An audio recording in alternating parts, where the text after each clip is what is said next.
Hi, this is Dion Watts of Watts Jiu-Jitsu and Muay Thai in Simi Valley, California. This is my partner Guillermo. I'm going to go over another move. This is basically when they stand up in your guard too high. You have several options, but I like to flip them over. What I also want to show is that if they're a student, friend, you want to be careful with them because they could do a face plant and theoretically break the neck or something. So it's a great move, but you still got to look out for your partner. I would say even in a tournament, don't worry about that. They shouldn't be in a tournament if they don't know what's going on. If you know you're going to hurt them, obviously don't.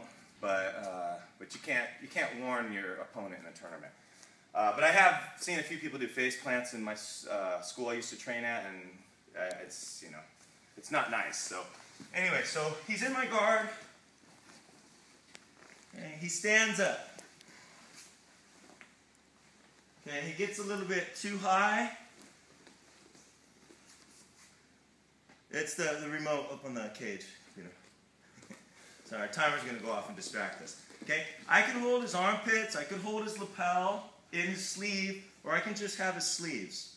I want to keep his upper body close to me.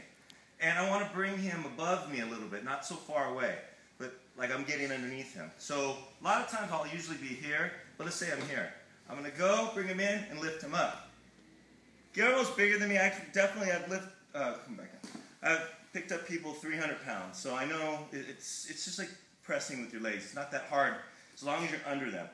So when you get to this point, if they're kind of new, okay, if I didn't get underneath them enough, you got to make sure their bottom's really high. So you scoot under and lift them up.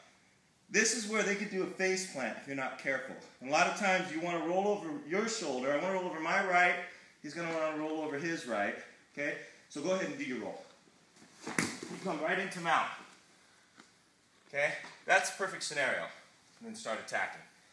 But as for the student aspect and co-partner that doesn't know this move, what I find is once they're airborne, so he stands up really high, higher than that usually, he's here, I'll tell him, roll. I'll go, hey, roll, as I'm throwing him over. If that doesn't feel like it's enough, I will also guide him. I'll let go of one because he's already in the air. I'll grab his head and I'll say, roll. And I'll come up in the mount.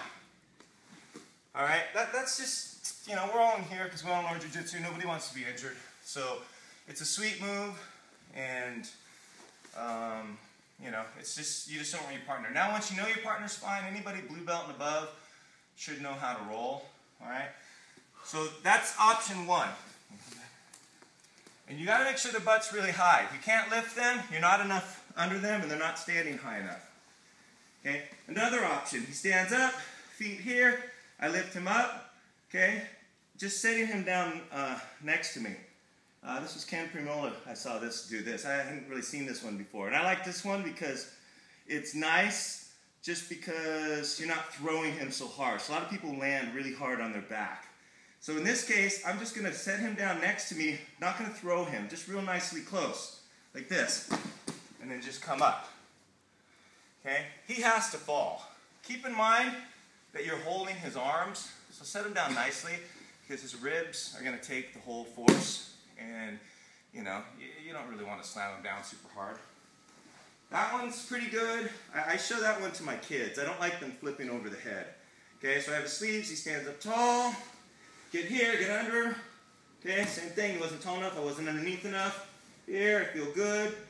I have flipping him up over. I have setting him down next to me. And then I have one that the Machados used to, I think, be known for, the helicopter armbar. Okay? And it's like I'm throwing him like a pizza. My feet, flipping him. And I'm turning him. So turning, flipping, I kind of think of it as like a pizza. I'm going to attack an arm for an armbar. In this case, I'm going to make it this arm. So as I flip him, my left leg will come around his head as he's falling here next to me. Okay? We didn't practice this one, so hopefully it goes okay. Here, I flip him, and as he falls, my leg comes over the head, finish the arm bar. Okay? Ideally, I would like to throw my leg over his head on the way down. In real time, I probably wouldn't be as worried about kicking him. Okay? Stacking me more, you're higher up. Here, toss him, come over. Notice I'm pulling myself in with his sleeves, and then just arm bar, all right? If you can throw him and pass your leg over, which he's bigger than me, so it's a little harder, but nonetheless, if I'm controlling his arms when he hits the ground, he's not going to be able to come up quicker than I can armbar him. I can get my leg over his head once he lands on the ground.